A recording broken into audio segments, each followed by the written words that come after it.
À 23h30, nous sommes tous sortis de nos gourbis. L'atmosphère avait quelque chose d'irréel. Nos officiers étaient là, astiqués comme à la parade, en compagnie d'un prêtre courteau à la longue barbe blanche. S'il avait été vêtu de rouge, il aurait pu faire un Père Noël très acceptable. L'aumônier avait dressé un autel improvisé, une petite table en sapin recouverte d'une serviette. En guise de vase, 2 druides d'obus vidés et garnis de branches de pin.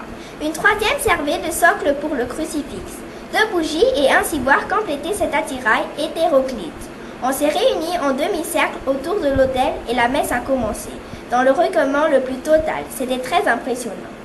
Les obus avaient arrêté de pleuvoir, pour une fois, et ce silence surnaturel accentuait la solennité de l'instant.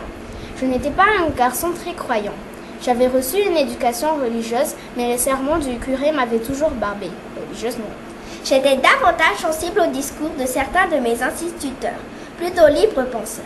Pourtant, cette fois, je dois reconnaître que l'atmosphère de cette messe de minuit m'a touché au plus profond de mon être. Je me suis surpris à prier pour ma famille, pour les copains tombés et jamais relevés. La plupart d'entre eux reposaient pas très loin d'ici, enfouis dans cette terre défendue avec leur sang, le cimetière du Bois des Corps.